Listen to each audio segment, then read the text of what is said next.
বাবা, আমি এই কথাটা কাউকে বলতে পারি না, কারণ বাইরে থেকে আমার জীবনে কোনো অভাব নেই।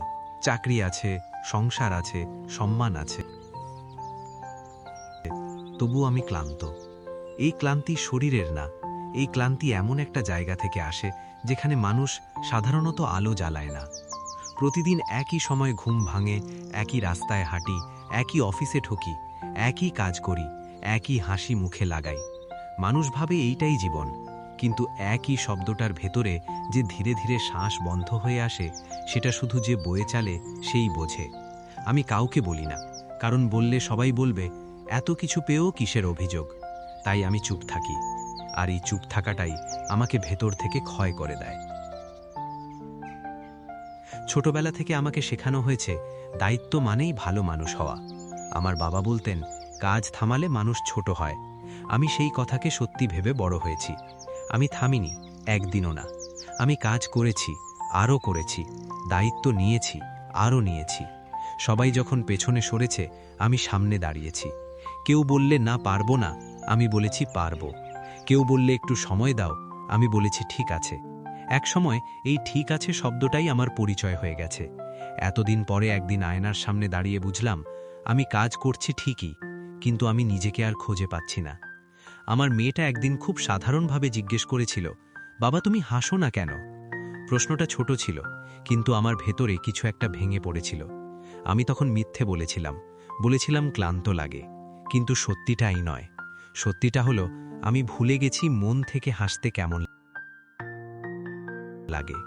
আমি জানি না কখন শেষবার নিজের জন্য কিছু ভেবেছি। আমি জানি না কবে শেষবার কোনো কাজ করেছি শুধুমাত্র শান্তির জন্য, ফলের জন্য না। আমার জীবনটা এখন একটা চলমান তালিকা। কি করতে হবে, কাকে খুশি রাখতে হবে, কোথায় পৌঁছতে হবে। আমি কাউকে দোষ দিই না। আমার স্ত্রী খারাপ না, সে তার জায়গা থেকে ঠিক। আমার অফিস খারাপ না, তারা তাদের নিয়মে চলে। আমার জীবনও খারাপ না। এইটাই সবচেয়ে ভয়ঙ্কর জায়গা। কারণ জীবন খারাপ হলে মানুষ লড়াই করে, অভিযোগ করে, প্রতিবাদ করে।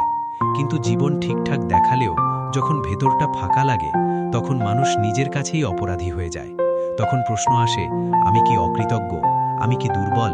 আমি কি নাটক করছি? এই প্রশ্নগুলো কোনোদিন জোরে বলা হয় না, এগুলো রাতে মাথার ভেতরে ঘুরতে থাকে। আমি অনেকবার ভেবেছি সব ছেড়ে চলে যাব, কোনো নাম ছাড়াই, কোনো পরিচয় ছাড়াই। কিন্তু কোথায় যাব জানি না। আমি জানি না আমি কি চাই, শুধু জানি আমি আর পারছি না। এই ক্লান্তি ঘুমে যায় না, ছুটিতে যায় না, নতুন জামা পরে হালকা হয় না। এই ক্লান্তি সব জায়গায় সাথে থাকে। আমি হাসলেও থাকে, আমি চুপ থাকলেও থাকে। এই কারণেই আমি এখানে এসেছি, এই বটগাছের নিচে। কারণ আমি শুনেছি এখানে কেউ বলে না আর একটু সহ্য করো। এখানে বলা হয় নিজের কথা শোনো।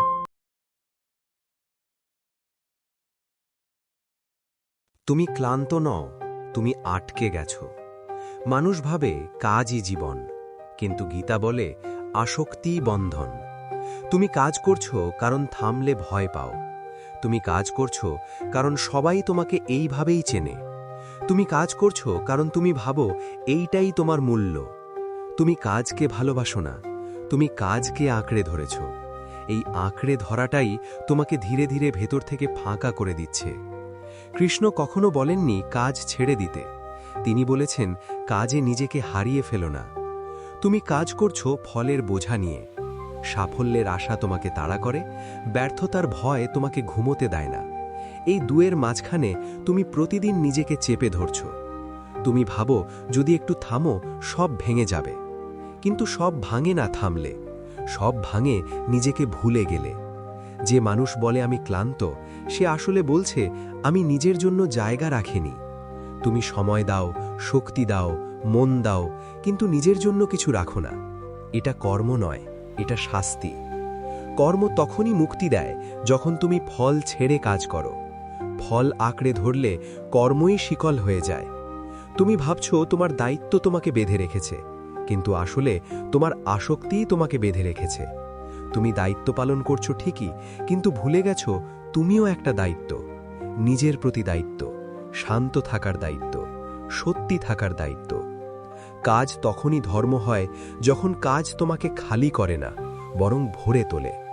আজ আমি তোমাকে বলছি না কি ছেড়ে দিতে হবে, আমি শুধু জিজ্ঞেস করছি, তুমি কাজ করছো কারণ এটা তোমার ধর্ম, নাকি নিজের সাথে একা থাকতে ভয় পাও বলে? যেদিন তুমি কাজ করবে শান্ত হয়ে, ফল ছাড়বে নির্ভয়ে, সেই দিন এই ক্লান্তি থাকবে না।